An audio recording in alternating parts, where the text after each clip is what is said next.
구약교회 사명. 우리 구약교회를 통해서 우리가 비춰보면서 그 구약교회는 그 제단교회에서부터 시작해서 그 다음에 성막교회, 성전교회, 그 다음에 회당교회 이렇게 우리 순서로 비춰볼 수 있었습니다. 이 모든 교회들이 모형이었다는 것을. 근데 이 모형이었을 때 그 당시에는 실제로 그 제단에서 하나님께 제사를 드리고 또 성막에서 성막의 설계를 하나님이 해주셔서 성막에서 하나님께 그 모든 예식을 다 했죠. 성전 교회에서도 마찬가지고. 그래서 이런 모든 그 사건들이 실제였지만은 지내놓고 보니까 모형이었다 이거죠. 예를 들어서 이스라엘 백성이 애굽에서 430년 동안 종사를 하다가 하나님이 모세를 통해서 끄집어내셨죠.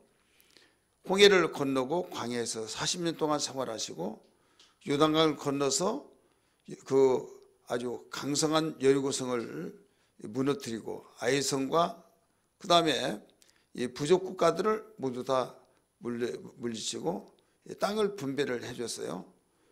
적과 꿀이 흐르는 땅이라고는 약속의 땅을 그들에게 나눠줬다 이거예요. 분배를 통해서 여호수아를 통해서 분배해서 다 나눠줬어요. 그러면 그게 당시에는 역사적이에요? 역사적 아니에요? 역사적. 실제예요? 실제 아니에요? 실제죠. 하나님께서 예언하신 모든 예언을 다 이뤘다 이거죠. 그런데 예수님이 오시고 교회를 세워지고 이런 역사를 보니까 실제 역사였지만은 예수님이 오셔서 성전을 짓고 그 성전 지은 것이 예수님 육체였다는 것을 알 수가 있었죠. 지난 시간 말씀 통해서. 그리고 약속의 땅을 들어가서 분배를 받아서 다 그 분배 속에서 평안을 누렸지만은 그게 실제 안식이 아니라 영원한 안식은 하늘에 있다. 히브리서 4장 6절에도 가르쳐 줬잖아요. 만약에 그 약속의 땅이 분배해 줬던 약속의 땅이 정말 안식이었다고 한다면 여호수아는 왜 우리의 안식은 저 하늘에 있다라고 말을 했겠느냐 이런 말씀을 해주셨죠. 그래서 우리는 어디가 종착역이냐 이거죠. 어디가 궁극적인 목적지냐. 1차적인 면에서는 가나안 땅이 그 목적지 같이 보이는데 예수님이 오셔서 영원한 하늘의 천국까지 거기가 목적지다 이거죠. 그래서 우리는 그 예수 그리스도를 중심해서 보지 아니하면 어디까지나 우리는 모형 속에서만 섬기고 있는 거죠. 이 모형은 실제와 똑같습니다. 똑같은데 실제가 나타나면 모형이구나 이렇게 나타나는 거예요. 자, 그래서 그 구약 성경을 통해서 구약 교회를 우리가 알아봐야 할 것은 뭐냐면 구약 교회나 신약 교회나 공통점이 있어요. 그래서 구약 교회 사명이 뭐냐 통해서 신약 교회 사명을 이제 재조명해 보는 거죠. 자, 구약 교회 사명 첫째는 예수 그리스도의 성육신을 준비하는 것이었다는 것을 우리는 좀 알아야만 합니다. 예수님의 이 성육신을 준비하는 것이 구약교회 사명이었다. 이 구약교회는 제단에서 뿌려진 짐승의 피, 이 짐승의 피를 통해서 하나님께 영광을 돌렸고 죄사함을 해결했고 그랬잖아요. 그래서 성막의 모든 기구에 대해서도 제사 의식을 통해서 이제 피뿌림 속에서 기구까지도 부정하면 안 되니까 피를 뿌려 가지고 이 기구도 다 깨끗하게 했다 이거죠. 더 나가서 이 성전 의식도 마찬가지예요. 피뿌림이 없이는 사함을 받을 수가 없다 이렇게 가르쳐 줬잖아요.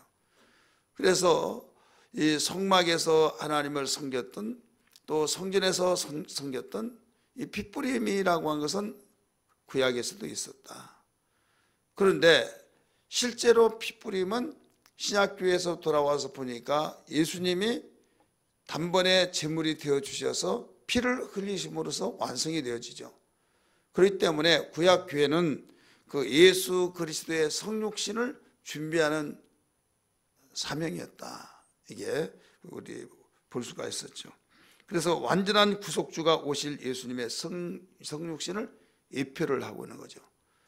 그리고 어린 양을 잡고 염소를 잡고 송아지를 잡아서 피를 흘려 그 피 뿌리는 것은 실제로 그렇게 해서 죄를 사함받고 그랬지만은 이것은 어디까지나 예수님이 오셔서 예수의 피로 완전하게 죄사함을 해주는 하나의 예표였다.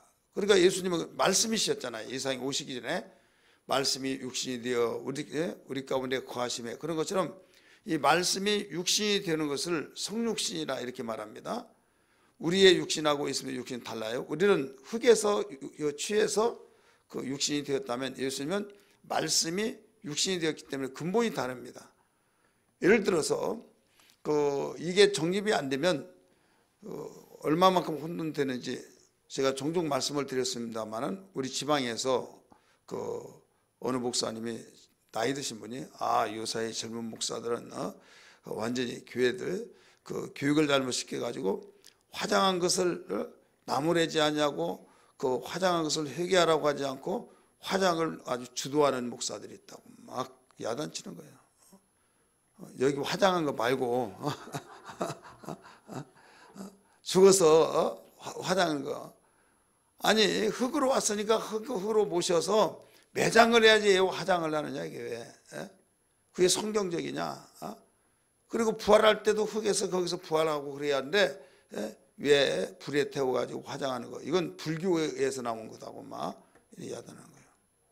저는 개인적으로 화장해도 괜찮다, 이렇게 아주 오래전부터 드란노 성경연구원에서 가르칠 때도 그랬어요. 왜 그런가 하면 우리 육체에서 부활된 것이 아니다 이거죠. 우리 육체에서 부활된 것이 아니라 우리 영혼에서 부활이 되는데, 영혼에서 육체 부활이 되는 거예요. 영혼에서. 그럼 육체에서 우리 영혼에서 부활된다 하니까 육체 부활이지, 누가 육체 부활이라고 말하지 않았나요? 육체 부활인데 어디에서 육체 부활이 되냐? 이 육체, 썩은 육체에서 부활된 것이 아니라 영혼에서 바로 육체 부활이 된다. 이제 이렇게 성경은 가르치고 있죠. 그러면 이제 뭐라고 공부하면 그런 것이 어디 있냐고 막 이렇게도 주장을 합니다. 그러면 내가 한 가지 물어봐요. 만약에 장애인이 지체장애든 시각장애든 어떤 장애를 가졌던 사람이 예수 믿고 구원받아서 부활할 때 그대로 나타납니까? 아니면 장애된 대로 부활됩니까? 아니면 새롭게 아무 비장애로 온전하게 부활됩니까? 온전하게 되지 그러는 거예요. 무조건 막 그렇게만 생각하죠. 순리가 있는 거예요. 예수님 우리의 모델이잖아요. 그러면 예수님 부활할 때 창자국 못자국을 보여줬어요, 안 보여줬어요? 보여줬죠. 그럼 예수님이 창자국 그대로 있었고 못자국도 있었고, 그랬으면 우리도 육체 부활이면 그대로 있어야 하지 않느냐. 다리 하나 잘라졌으면 다리 하나 잘라진 채로 막 깨금해서 부활해가지고 나타나가지고, 눈이 또 맹인이 되었으면 맹인된 가운데서 부활되어 나와야지 않느냐 이거죠. 예수님이 우리의 신앙의 모델이니까. 그래 예수님이 허리에 창자국이 있었고 못자국이 있었고 그대로 있었잖아요. 믿으시면 아멘 하시기 바랍니다. 그러면 있었으니까 우리도 그렇게 있어야 하지 않느냐. 그런 건 아닌데 왜 아닙니까? 그러면 그건 어쨌든 아니다고 그러는 거예요. 설득을 좀 시켜야 된다. 왜 예수님은 그랬고 우리는 안 그러냐, 그걸 성경적으로 설득하고 이해를 시켜서 그렇구나 해야 하는데 무조건 아니다는 거죠. 그럼 예수님은 흔적이 있고 우리는 흔적이 없고 이건 아니지 않느냐. 대답을 못하죠. 성경을 좀 깊이 봐야 해요. 자, 예수님은 어디에서 부활됐기 때문에 있느냐. 예수님의 육체가 뭐였어요? 본질이 영이죠. 따라서 말씀. 말씀은 영이에요. 그래 말씀 변하지 않습니다. 그러니까 말씀에서 육신이 되었잖아요. 말씀이 육신이 되어. 그러니까 육체가 우리가 볼 때 똑같은 육체지만 본질이 다르다 이거죠. 영은 흔적이 그대로 있어요. 그래서 부활할 때도 못자국, 창자국이 있는 거예요. 우리는 분명히 여러분 아셔야 할 것은 우리는 그 부활할 때 장애인들이 장애로 부활되지 않고 온전하게 부활되는 것을 믿으시길 바랍니다. 왜 그러냐? 우리 영혼에서 부활되기 때문에 그래요. 따라서 영혼에서 부활된다. 그래 영혼에서 부활된 것은 영은 우리가 예수를 믿고 어떤 죄인이든지 예수를 믿으면 거듭나잖아요. 새로운 피조물이잖아요. 새로운 피조물이 우리가 이제 죽었을 때 우리 영이 낙원에 가잖아요. 낙원에 가서 예수님이 오셨을 때 이제 부활하면 그 영혼에서 육체가 부활이 된다. 이게 신령한 부활, 썩지 않을 부활. 여러분 불 속에 들어가면 안 탈 것이 어디 있으면 다 타잖아요. 따라서 불 속에 가면 다 탄다. 다 타요. 그런데 하나님께서 모든 것을 원리를 가르쳐 제공해 주시는데 지옥의 불은 이 세상의 불보다 몇 수십만 배가 더 뜨거운데 우리 육체에서 부활됐다고 한다면 안 탈 이유가 있어요? 타야잖아요. 근데 왜 안 타냐? 영혼에서 부활되기 때문이에요. 영은 타요, 안 타요? 안 타는 거예요. 영은 타지 아니하고 바로 그대로 존재하기 때문에 거기서 신령한 육체로 부활돼서 영은 만질 수도 없고 볼 수도 없어요. 근데 거기에 육체가 입혀졌다. 영혼이라고 한 곳에서 썩지 아니할 그 육체가 되었다 이거죠. 예수님이 말씀에서 육신이 되는 것처럼 그럴 때 영혼이 타는 불못에 던지더라도 타지 않고 고통만 당하게 된다 이거죠. 그래서 대표적으로 이 천사가 영이잖아요. 그래 불 속에 들어가도록 타요, 안 타요? 안 타잖아요. 아베느고 사드락 메삭이 안 탔던 이유는 그 천사가 영이었기 때문에 그 천사의 보호를 받은 거예요. 보호를 받았기 때문에 거기에 타지를 안 했던 것이지 만약에 보호를 받지 않았으면 탄 겁니다. 그래서 이것만 보더라도 회담은 간단하잖아요. 그런데 이 영혼에서 부활되기 때문에 육체를 태워서 땅이 좁은 데서 화장하더라도 부활되는 데는 지장이 없다 이거죠. 그렇기 때문에 우리는 교회를 통해서도 무엇을 알아야 되는가 하면 예수님이 성육신을 입은 것을 구약교회에서는 준비하는 것이었다. 그래서 십자가에 못 박혀 죽으실 때 예수님이 그 피를 흘려주신 그 피는 완전한 표였고 짐승의 피나 염소, 송아지 이런 피들은 오실 예수의 피 흘리실 것을 예표해 줬다. 이것을 일러주고 있죠. 그래서 구약의 그 율법에서는 개혁할 때 같지만 맡겨뒀다, 비우다, 그림자다 이런 말들을 많이 했죠. 우리 성경 한번 볼까요? 히브리서 9장 다 찾으세요.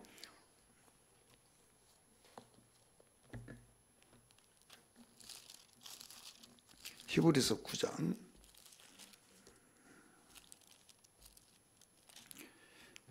9절부터 12절 봅니다. 시작. 이 장막은 현재까지 비우니 이에 따라 드리는 예물과 제사는 섬기는 자들을 그 양심상 온전하게 할 수 없나니. 이 장막은 무엇을 말하고 있어요? 성막을 말하고 있죠. 우리가 제단교회, 성막교회, 성전교회, 회당교회, 구약교회 이제 이런 식으로 봤잖아요. 기억나시죠? 그래서 이 장막은 성막교회는 현재까지 비우니 이에 따라 드리는 예물과 제사는 섬기는 자를 그 양심상 온전하게 할 수 없나니. 이런 것은 먹고 마시는 것과 여러 가지 씻는 것과 육체에 함께 육체의 예법일 뿐이며 언제까지 맡겨둔 것이라? 개혁할 때까지 맡겨둔 것이라. 개혁이 끝나버리면 이것은 다 개혁까지만 보존해야 할 것이다 이거죠. 유대인들은 지금도요 제사의식을 그대로 이스라엘 가면 검정 옷을 입고 다니는 사람들은 전통 의식을 그대로 하고 있습니다. 개혁할 때까지 맡겨두는데 이미 계획을 통해서 예수님이 다 이루었는데도 지금 그러고 있다 이거죠. 11절 보세요. 그리스도께서는 장래 좋은 일의 대제사장으로 오사 손으로 짓지 아니한 것 곧 이 창조에 속하지 아니한 더 크고 온전한 장막으로 말미암아. 12절 같이 읽습니다. 시작. 염소와 송아지의 피로 하지 아니하고 오직 자기의 피로 영원한 속죄를 이루사 단번에 성소에 들어가시느니라. 아멘. 오직 자기의 피로, 예수의 피로. 그래서 예수님은 온전히 다 이루신 분이죠. 그러니까 구약의 교회의 사명은 성육신을 준비하는 것이라는 사실을 여기서 지금 설명하고 있는 거예요. 22절 한번 또 봅니다.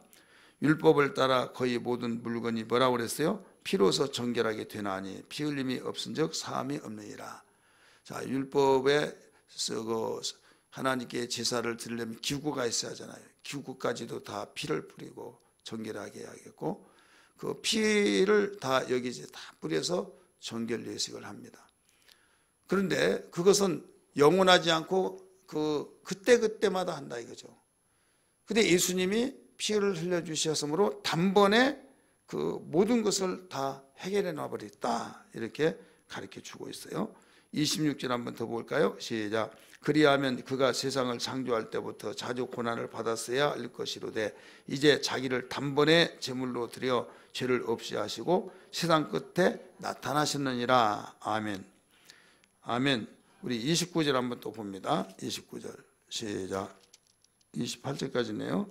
우리 28절 이와 같이 그리스도도 많은 사람의 죄를 담당하시려고 단번에 들이신 바 되었고 구원에 이르게 하기 위하여 죄와 상관이 없이 자기를 바라는 자들에게 두 번째 나타났으리라. 아멘. 10장 1절도 봅니다.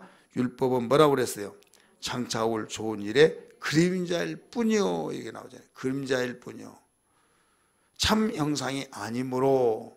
그래서 구약교회는 신약교회의 주가 되시는 예수 그리스도의 성육신을 준비하는 것이라는 것을 지금 계속 가르쳐주고 있습니다.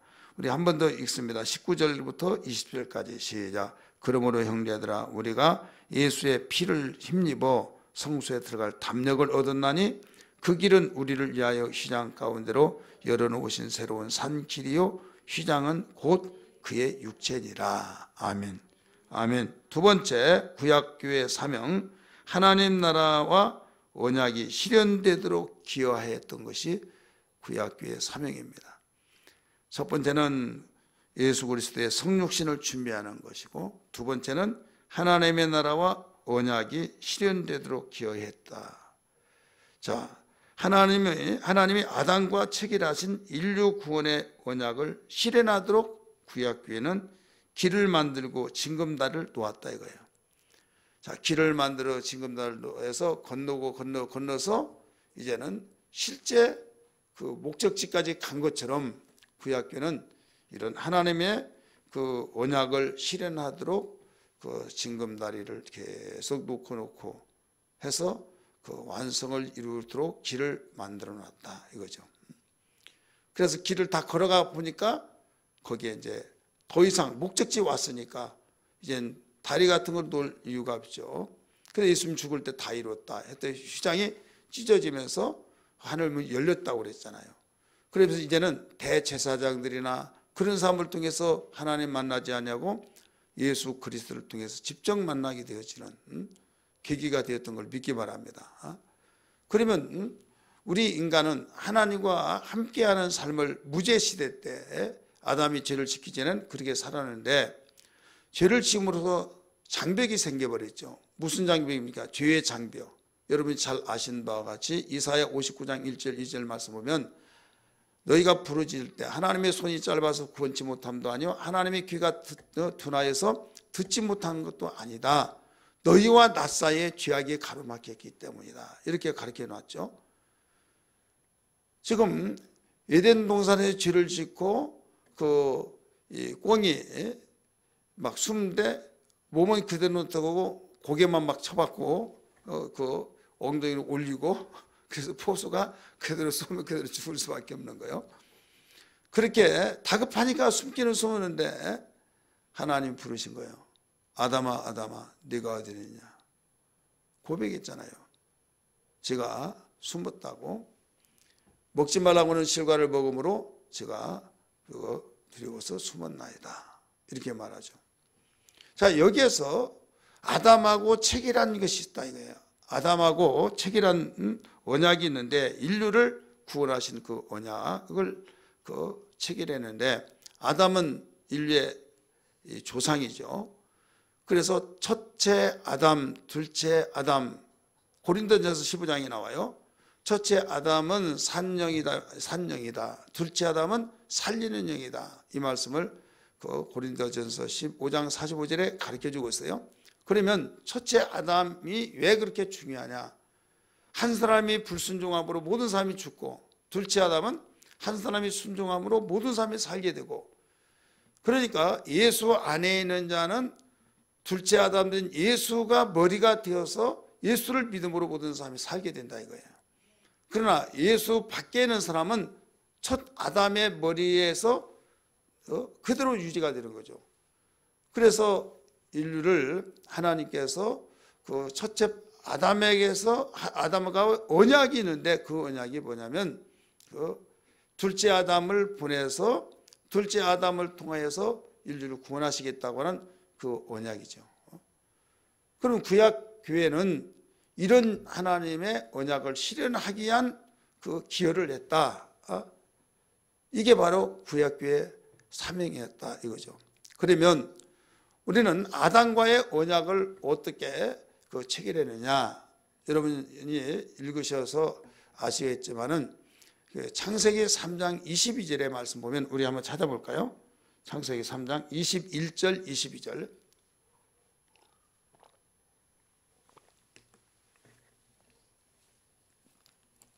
창세기 3장 21절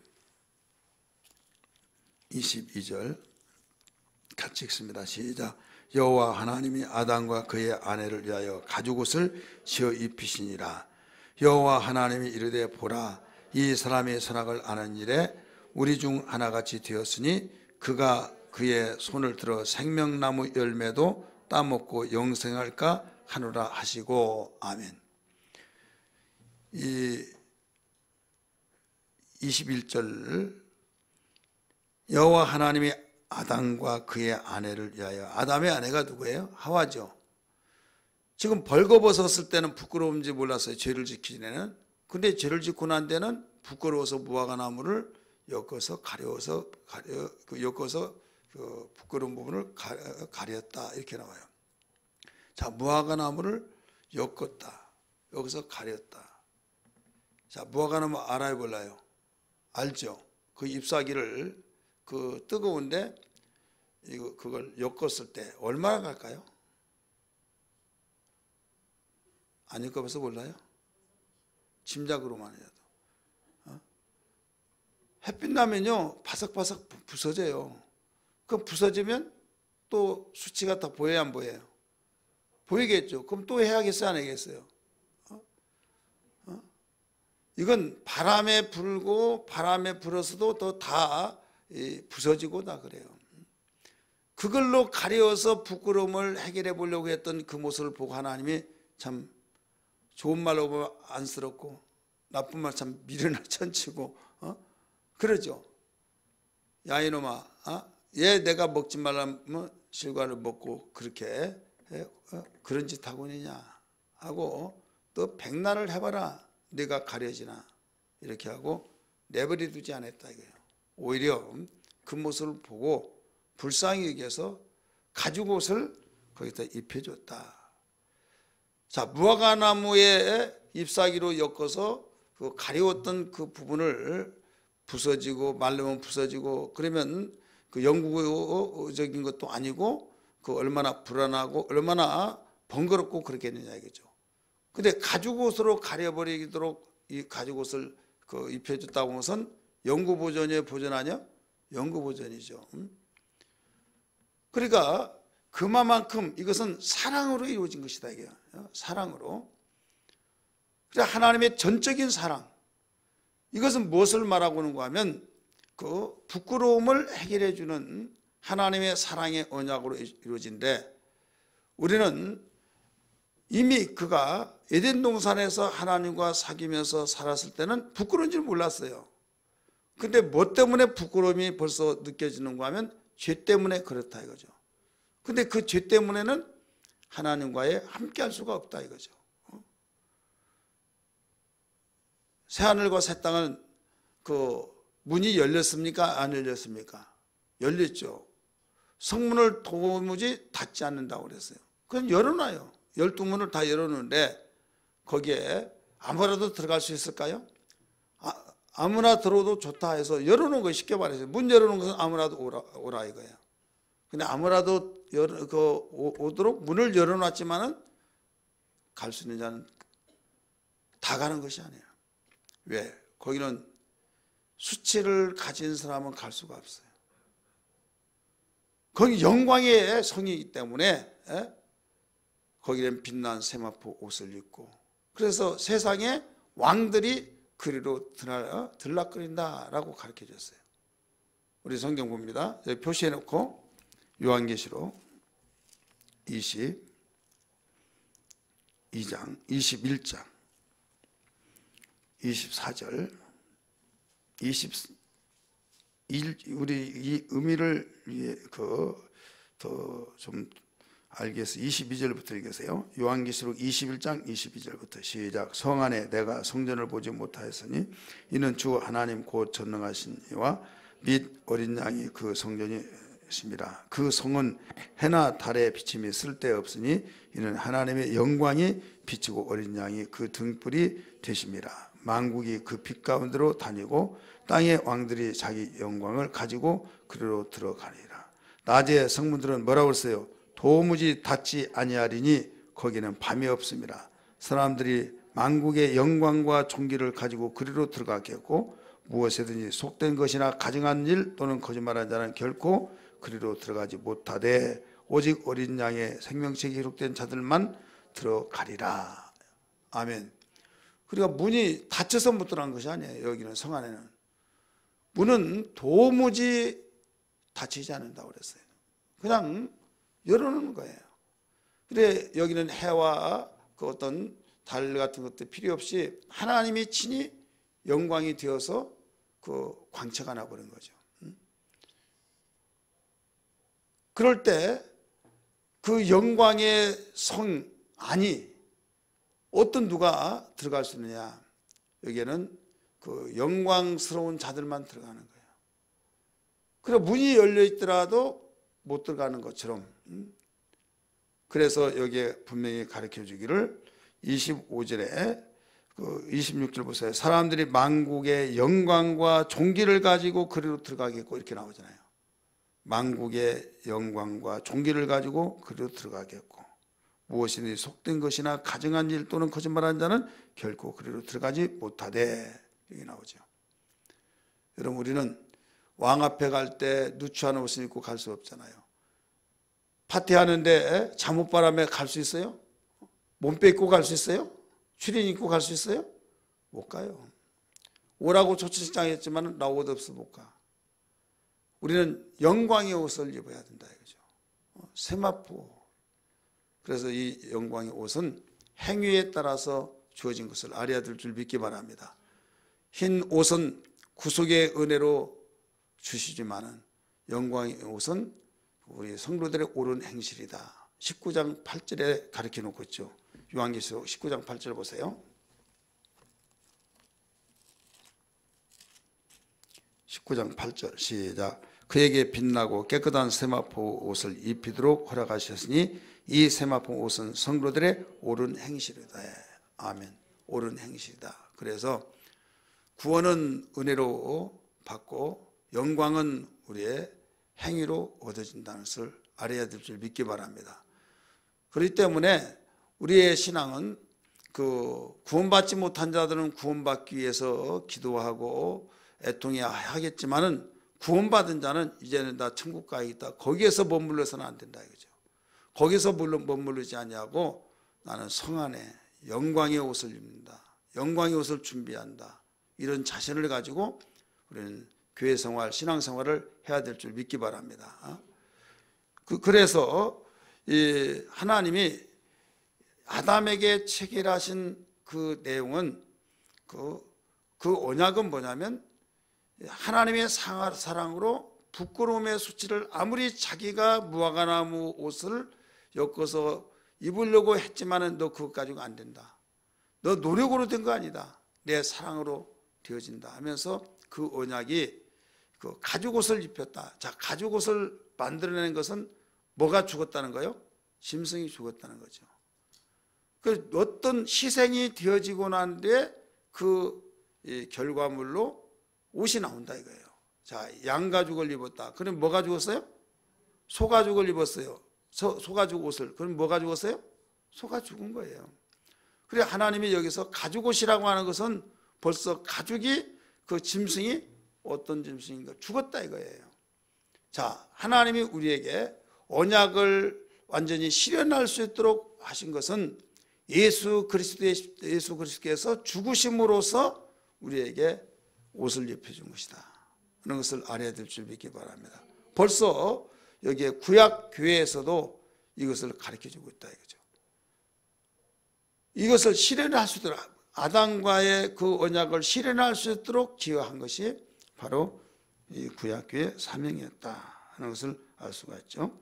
그래서 우리는 제단에서 제단과 성막, 회당 이런 모든 것들이 발전되면서 교회가 이제 이루어지죠. 교회는 그 성전 대신 완성이 그 성전의 완성은 예수 그리스도예요. 이 성전을 헐어버리라. 그럴 때 저자가 누구길래 46년 동안 이 성전을 지었는데 헐어버리고 3일 만에 일으킨다고 하느냐. 말도 되지 않은 소리 했는데 제자들도 몰랐어요. 그러나 예수님이 죽고 사흘 만에 살아나시고 난 뒤에 예수님의 육체가 성전이었구나. 이것을 그제야 깨달았던 것처럼 여러분 예수 그리스도는 바로 교회를 그래서 세우셨고 교회는 예수님의 몸이라는 말이 그래서 교회가 예수님의 몸이라는 걸 알아야 될 줄 믿기 바랍니다. 그래서 교회가 이제는 그 구약교회에서 성물과 또 성전과 더 나가서 성막 이런 모든 것들은 뭘로 여기냐면 교회가 이루어지기까지 발전되어지면서 다 이뤘다 하신 예수 그리스도를 만나기까지 기회했다 이거죠. 그러면 이제는 신약교회에서 예수님의 피값으로 세운 교회는 어떻게 하느냐 이거죠. 어떤 다른 걸 구한 것이 아니라 우리 지상명령을 우리는 외면하거나 지상명령을 교회의 사명을 우리는 모르고 신앙생활할 수는 없다. 우리 잠시 후에 신약교회 사명을 우리 보면 아시겠지만은 그 교회의 사명이 곧 우리의 사명이라는 걸 믿기 바랍니다. 따라서 교회의 사명이 우리의 사명이다. 왜? 우리는 그리스도의 몸이요 지체의 각 부분이기 때문에 그래서 이 사명을 다하지 아니하면 우리는 영광이 주어질 수 없다 이거죠. 세 번째 구약교회의 사명은 뭐냐? 하나님만 섬기고 사랑하여 충성하도록 구약 백성들을 인도하는 것이 구약교회의 사명이었다. 따라서 합시다. 하나님만 섬기고 사랑하며 충성하도록 구약 백성들을 인도하는 것이었다. 오늘 우리가 읽었던 신명기 6장 4절 5절 읽었죠. 이 구약교회의 사명은 이스라엘 백성들의 흔들리는 마음의 중심을 잡고 쇠마 교육으로 잘 훈련하여서 하나님께 인도하는 것이었어요. 히브리 말로 쇠마, 한번 따라 쇠마. 이 쇠마는 교육을 말하고 있어요. 성전 없더라도 교육은 시켜야 된다. 이게 바로 회당이에요. 자, 성전은 예루살렘에 세워졌어요. 근데 불순종으로 말미암아 바벨론에 의해서 완전히 불타 없어져 버렸고 이제는 끌려가서 외국의 이방인의 나라에서 하나님을 섬기할 텐데 어떻게 그 민족의 신들이 있는데 나그네가 종들이 어떻게 거기 성전을 지켰습니까? 성전을 지을 수도 없고 그러면 하나님을 섬기하는데 어떻게 섬기느냐?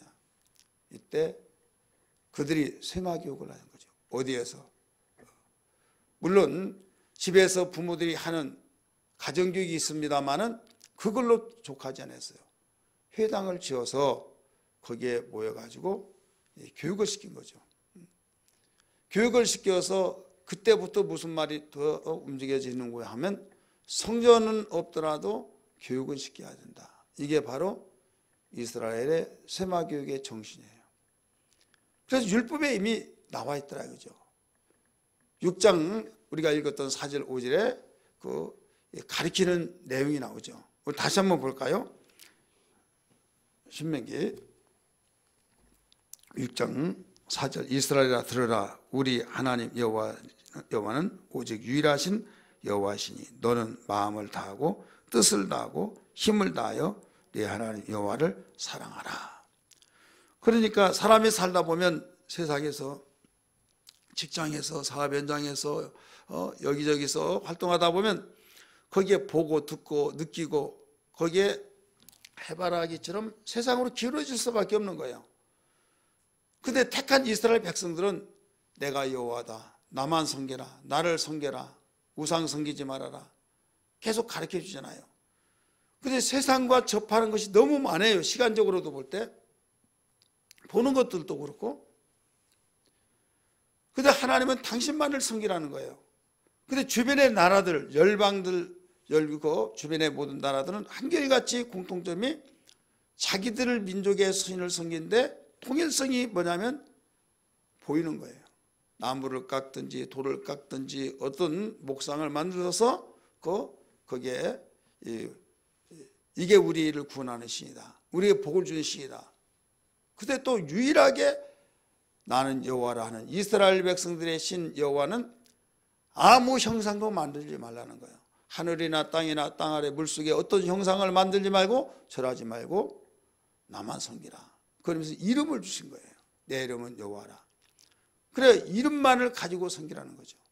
자, 사람은 보이는데 치우친단 말이 있어요 없어요? 왜 사람이 연약한가 하면요, 하나님은 보이지 않는 가운데서 내 이름만 가지고 믿으라. 내 이름, 내 이름을 믿고 내가 말한 그 말씀을 믿고 어떤 형상을 만들지 마는 거예요. 이거 우상이라는 거예요.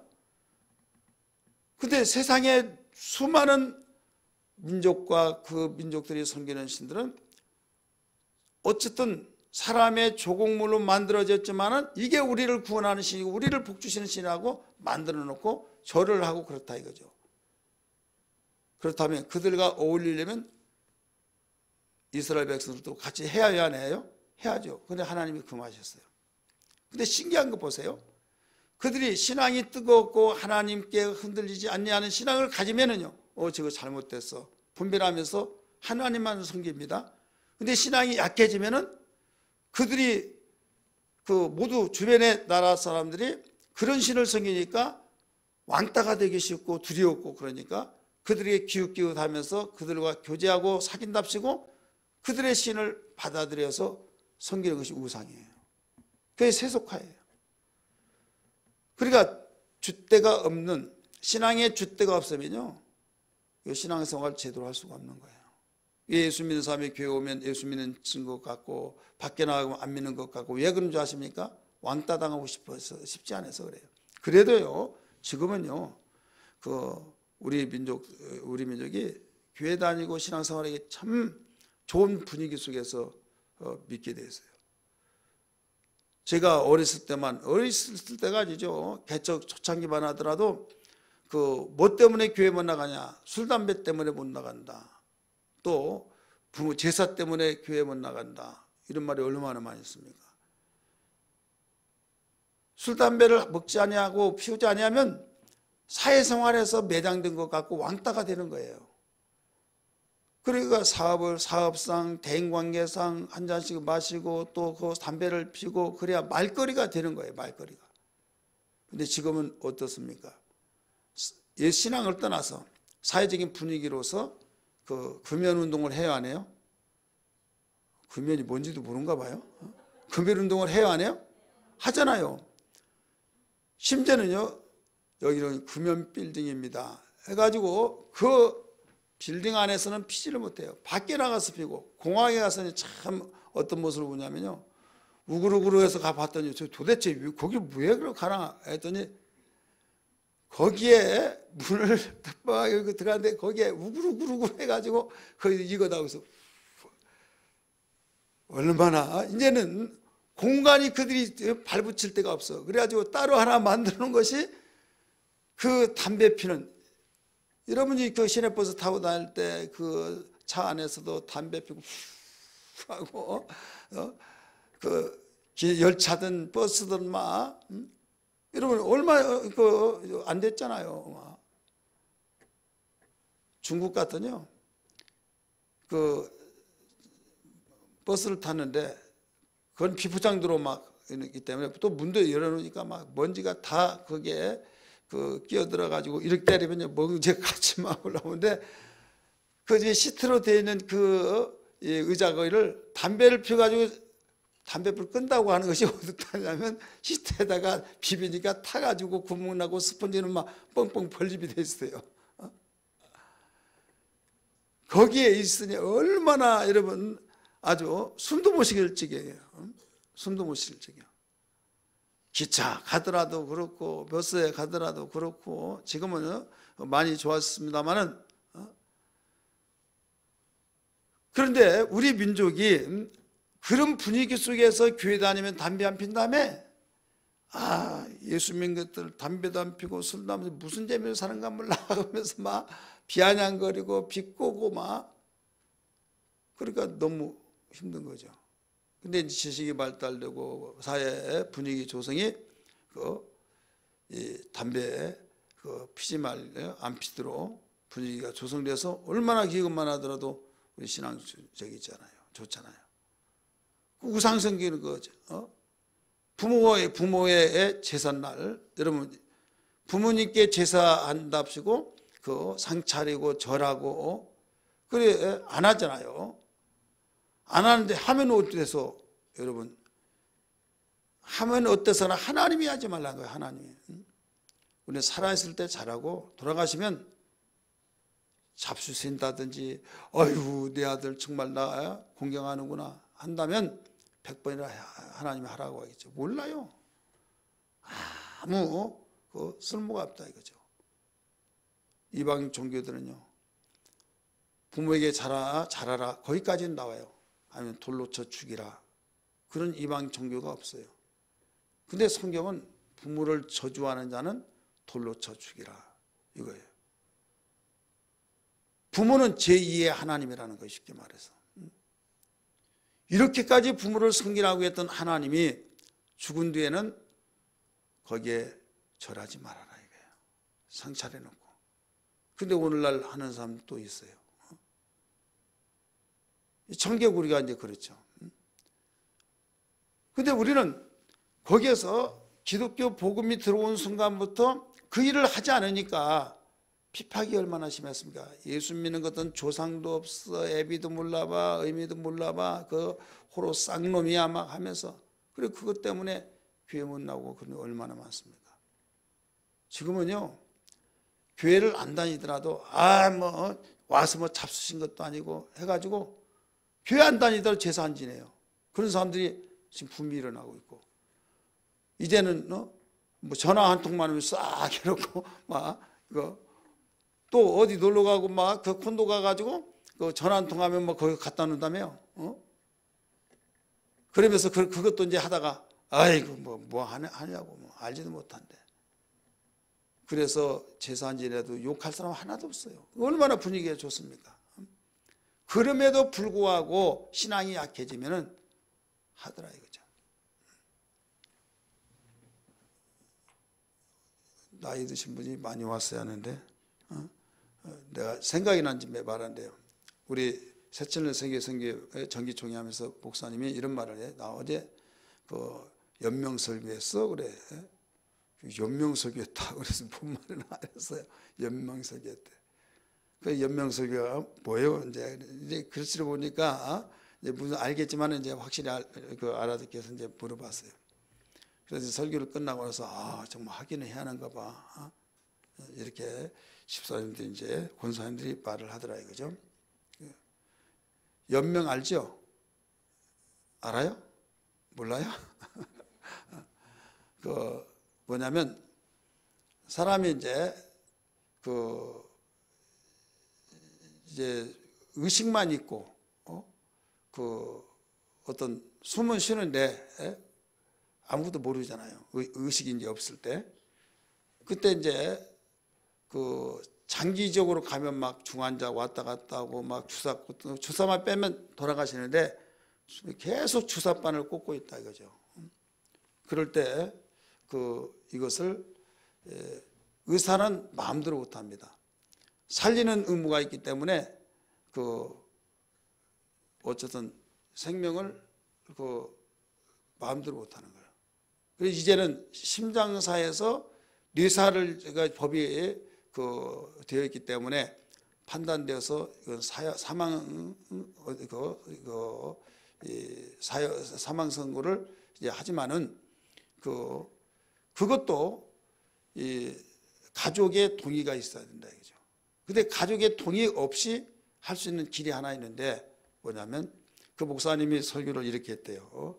우리 존엄하게 죽자 그랬대. 존엄하게. 제목이 존엄하게 죽자. 그 존엄하게 죽는 것이 뭐냐? 막 주사바늘 꽂아놓고 막 여기에서 그렇게 하지 말고 일찌감치 유언을 남겨서 사인만 하면 딱 양식에 사인만 하면 된대요. 그래서 나는 절대 내가 의식 없고 숨만 빨딱빨딱 쉬면 막 거기다가 주사바늘 해서 조금 더 살리려고 그렇게 하지 말아라. 언제 죽더라도 죽는데 왜 그렇게 해서 사는 것도 아닌데 꽂지 말아라. 그것을 살아있을 때 이거 쓴대요. 써가지고 사인 딱 해주면 아무리 자녀들이 막 반대하더라도 본인이 사인했기 때문에 그대로 나가진대요. 근데 그걸 안 해놓으면 이제 그냥 주사만 빼면 돌아가시는데 가족을 회의를 한대. 예를 들어서 5남매 뭐 7남매 막 회의를 하면 꼭 그때 효자들이 나타난대요. 다른 데는 아닌데 꼭 그때 효자. 어떻게 그렇게 돌아가시 놓아두냐, 주사를 놓아야지 마 하면서, 아니면 나는 절대 사인 못한다고 하면서 얼마나 아주 극성스러운 효자들이 그때 나타나가지고 아주야. 그러다 보니까 중환자실 막 하루에 50만 원씩 막 그러다 보면 막 몇천만 원 그냥 나온다는 거예요. 그리고 살지도 못하고. 그래서 이것을 본인이 살아있을 동안에 나는 연명하지 않겠다 해가지고 사인을 하라는 거예요. 무엇을 하라고요? 사인을. 여기는 다 젊으신들만 있어가지고 뭐 들을 의미가 없지만은 그래서 여기에 그래서 우리는 어떤 일이 있더라도 여기에 가르쳐 준 대로 하나님을 섬기고 살아가는 놀라운 이스라엘 백성들이 세상에 살고 신앙이 약해지면 이방인들과 가까워지다 보니까 그들이 섬기는 신을 섬긴다 이거죠. 그래서 그런 신을 섬기지 않도록 구약 교회는 든든하게 해야 할 일이 있다 이거죠. 그것이 뭐냐면 하나님 사랑하고 하나님만 섬기고 더 나가서 충성해야 된다. 이게 교육인데 이걸 쇠마 이렇게 말하면 쇠마. 여러분 쇠마 하면 교육하세요. 쇠마 교육 쇠마. 이 수에다가 그 다음에 예받침을 해요. 수에다가 예받침 쇠마. 그래서 이 쇠마 교육을 이스라엘 백성은 하나님이 시킨 거예요. 너희들은 오직 여호와만을 섬겨라. 오직 여호와만을 마음과 성품과 뜻을 다해서 사랑하라. 이것을 짜게 시켜서 흔들리지 말아라. 아무리 주변의 나라 사람들이 자기 민족의 신을 섬긴다고 눈에 보이는 신을 만들어 놓고 절하고 하더라도 너희는 절대 그러지 말아라.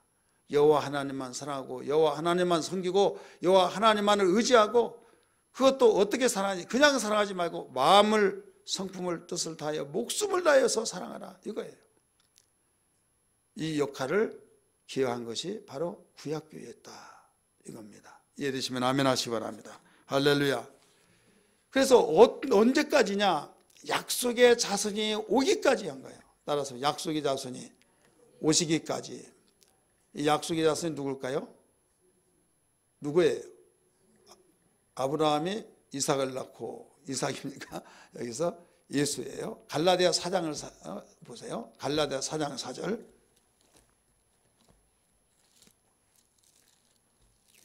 갈라디아 4장 4절 다 찾습니다.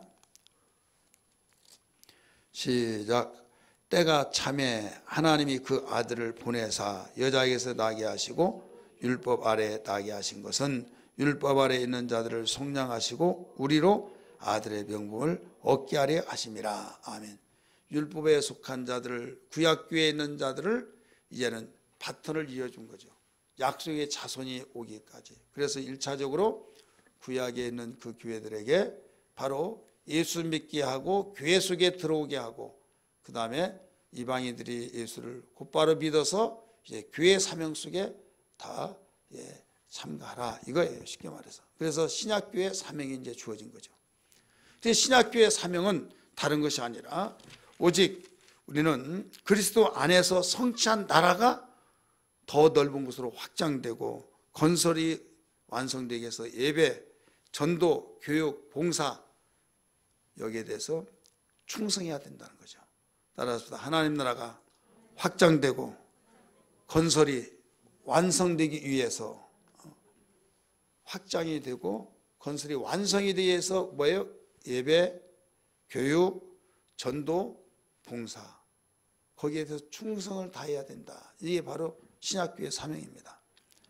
그 중에 하나가 예수님이 하늘로 올라가시기 직전에 성령이 되게 임하시면 권능을 받고 예루살렘과 유대와 사마리아 땅끝까지 내 증인이 되라 이렇게 말씀하시고, 마태복음에서는 뭐라고 그랬어요? 너희는 모든 족속으로 가서 제자를 삼아 이렇게 나오잖아요. 제자를 삼아. 그래서 하나님의 나라가 여기에 우리 여기만 있는 것이 아니라 율법 시대는, 구약 시대는 골방에만 있어요. 골방. 그래서 예수님 말했잖아요. 너희들은 지붕에서 전파되리라 이렇게 나오잖아요. 지붕에서 전파되면 널리 퍼지잖아요, 말이. 골방에서는 그들끼리만, 골방 아래에 있는 사람만 들려진다 이거죠.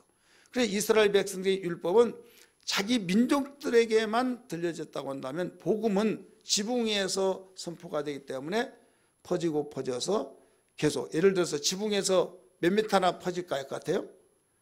지붕에서 말하면 야간하고 주간하고 또 틀리죠. 예를 들어 한 100m까지 말이 나간다. 그러면 또 100m에서 또 나가고 또 나가고, 그래서 바로 신약교회는 지역교회를 하나님이 세우신 거예요. 따라서 지역교회를 세우신다. 괜히 지역교회를 세운 것이 아니에요. 왜냐하면 우리 애광교회를 이곳에 세웠으면 뭐 세계 저 아프리카까지 막 선교사 보내고 막 해서 그 재원이 마련되고 그러면 좋은데, 마련이 안 됐을 때는 어떻게 해요? 안 되잖아요. 그러면 우리 지역에서 증거될 수 있는, 그래서 우리 기도가 뭐예요? 양육실을 한 부분을 감당하게 해달라고 그렇게 기도하잖아요. 그러면 우리 교회가 있는 반경에서 우리가 전도할 수 있는 거기까지는 증거되는데 그 이상은 증거할 수 있어요?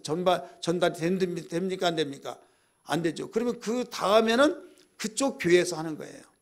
따라서 그 교회에서, 그 지역에 있는 교회에서. 그러니까 신약교회는 지역교회를 하나님이 세우셔서 자기의 그 교회, 지역에 있는 교회들이 담당해야 된다 이거죠. 이것이 뭐냐면 하나님 나라를 더 확장시키고 완성시키기 위해서 예배와 전도와 교육과 봉사를 통해서 이렇게 되어진다. 그렇기 때문에 이것은 오직 영과 진리로 사로잡힌 바가 되어야 될 줄 믿습니다. 그래서 예배할 때도 그냥 해서는 안 된다 이거죠. 성령으로 봉사하고 성령으로 기도하고 성령 예배하는 것을 예수님이 영과 진리로 예배하라. 그럴 때 하나님이 찾으신다. 그래서 하나님과의 맞부딪힘, 따라서 맞부딪힘. 여러분이 지나가다 보니까 맞부딪혀서 아유 안녕하세요 막 하잖아요. 바빠서 가지만 부딪힐 때는 여러분 온전한 사람은 인사하잖아요. 마찬가지로 내가 영적 존재로서의 하나님이 영이시기 때문에 하나님과 맞부딪힘을 하라는 거예요. 그래서 예배란 것은 맞부딪힘이에요. 하나님이 영이시기 때문에 우리가 예배가 영과 진리로 예배해야만 하나님을 배울 수 있고 하나님과 하나가 되고 하나님께서 받으시고 이런 예배가 되는 걸 믿기 바랍니다. 이건 무엇을 통해서 이루어지냐? 성령을 통해서만 이루어진 걸 믿기 바랍니다. 할렐루야.